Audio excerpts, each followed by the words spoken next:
Fala, prevencionista, tudo bem? Você tem medo de falar em público?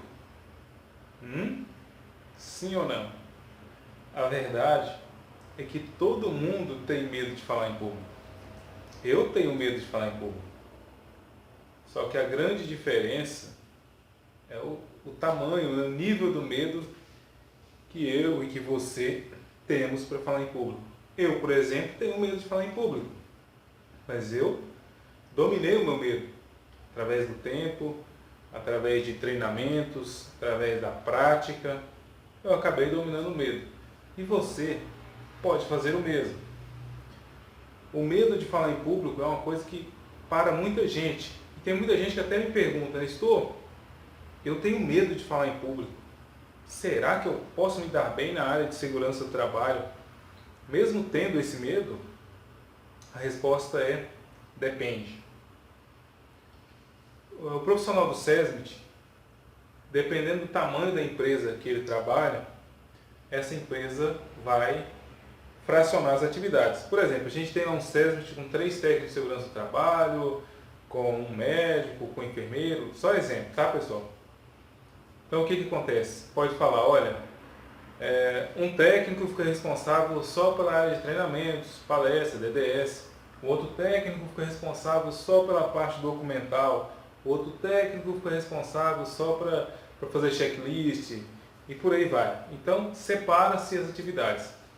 Um técnico de segurança que tem medo de falar em público, se ele entrar numa empresa dessa, ele pode falar, olha, por favor, não me coloquem na área de falar em público. E aí ele pode ir na sua jornada de trabalho, desempenhando essa mesma jornada em outras atividades. Porém, isso não é recomendado. Por quê? Porque você limita muito o seu campo de ação, o seu campo de trabalho. A maioria das empresas que contratam profissionais de segurança do trabalho são empresas de médio e pequeno porte. Né? No Brasil, nós não temos tantas empresas assim grandes. Então, se você entra com uma limitação dessa de, olha, eu trabalho, eu sou profissional de segurança do trabalho, técnico de segurança, engenheiro, mas eu não falo em público, você limita bastante o seu campo de trabalho. Não é que vai ficar difícil de você entrar, é que você vai ficar bem limitado e isso vai complicar bastante as coisas para você.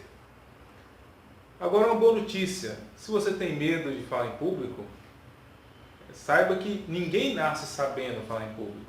A pessoa desenvolve a habilidade. Então, da mesma forma como eu desenvolvi, como vários colegas desenvolveram, você também pode.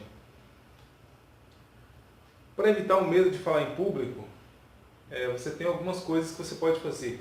Primeiro, por que vem o medo de falar em público? Normalmente vem o medo do branco, o medo de não ser compreendido, o medo de perguntas e o medo de não ficar perfeito.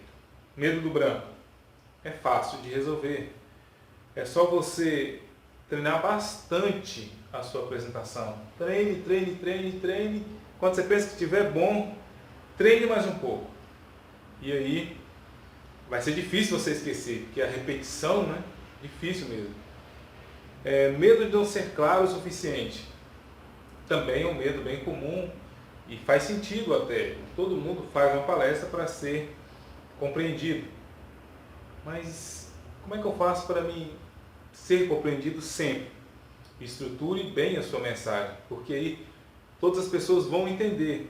Às vezes elas podem não concordar com o seu ponto de vista, mas elas irão entender. Então a organização da mensagem, começo, meio e fim, é fundamental para que as pessoas entendam a sua apresentação. Medo de perguntas, medo clássico também, né?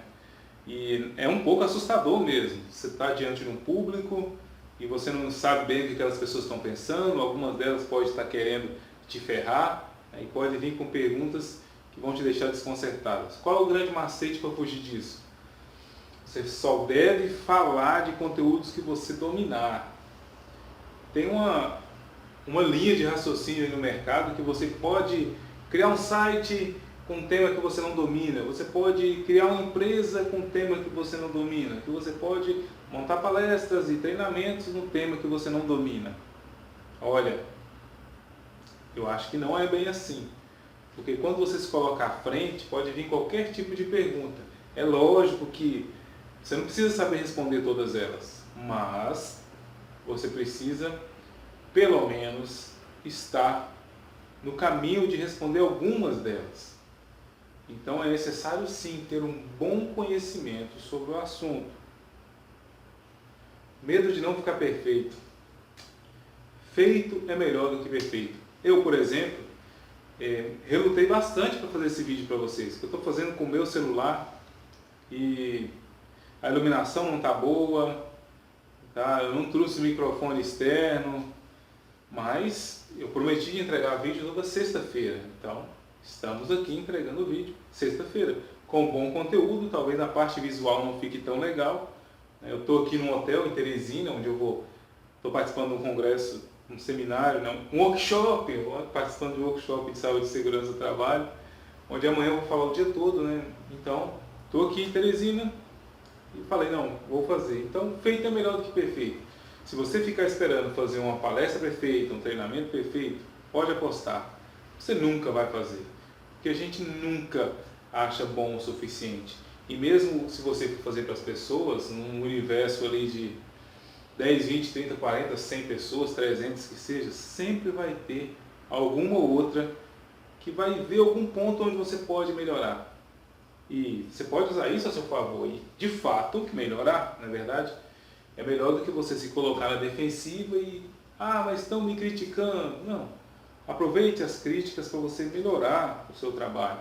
Não é para você fazer de forma porca, não. Você tem que fazer o seu melhor.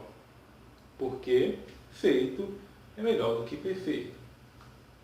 A Emmett tem até uma frase que eu gosto muito. Ela diz que a obsessão pela perfeição é a ruína dos proteladores. Vamos lá de novo? A obsessão pela perfeição é a ruína dos proteladores. Então, nunca vai ficar perfeito, mas você tem que dar sempre o seu melhor. Bom, para você não ter medo de falar em público, para você vencer o medo de falar em público, é fundamental você se preparar. Eu, por exemplo, nas minhas palestras, eu começo fazendo um mapa mental, depois eu pego os principais tópicos e às vezes eu começo no mapa mental, às vezes eu começo num quadro branco, depois eu pego isso e levo para um texto mesmo. Então, eu tenho um texto organizado com a sequência toda na minha apresentação. E fazendo assim, eu aumento a chance de ter uma apresentação de impacto, porque eu sei exatamente o que eu vou falar, sei exatamente as histórias que eu vou contar e os vídeos que eu vou passar durante a minha apresentação. Isso aumenta muito a chance de sucesso. Então, preparação é fundamental. E tem até uma frase que eu gosto muito: a repetição com correção até a exaustão leva à perfeição. De novo, a repetição com correção até a exaustão leva à perfeição. Meu amigo, minha amiga, se você quer falar em público com qualidade, ter qualidade nas suas mensagens, entenda uma coisa: a vontade de se preparar tem que ser tão grande ou maior do que a vontade que você tem de se apresentar. Cuide bem do antes da apresentação, porque se você fazer bem a lição de casa, se você fazer bem o antes, lá na hora do vamos ver, tudo vai dar certo, vai ser um sucesso, a maioria das pessoas vão ficar contentes e você vai ficar feliz da vida. Lembre-se da lei da semeadura, você precisa plantar para depois você colher. Se você gostou do vídeo, se inscreva no canal e também dê um joinha aí para me sentir a sua motivação a respeito desse assunto. Dia 21 de maio eu vou estar no Cobra 7, Congresso Brasileiro de Saúde e Segurança do Trabalho em Goiânia, onde eu vou estar abrindo a minha caixa de ferramentas para você, mostrando tudo que eu uso para fazer boas apresentações. Apresentações como a que eu vou fazer amanhã, que me trouxe aqui. Eu moro em Goiânia, né? Na verdade eu moro em Aparecida de Goiânia, né? E estou vindo aqui em Teresina para dar um treinamento. Semana que vem estarei na Bahia, enfim. Fazer grandes apresentações, cuidar da qualidade do seu material é fundamental para você ir aonde as outras pessoas não vão. Por quê? Quando você faz aquilo que outras pessoas não fazem, você vai colher aquilo que outras pessoas não colhem. Abraço. Tchau.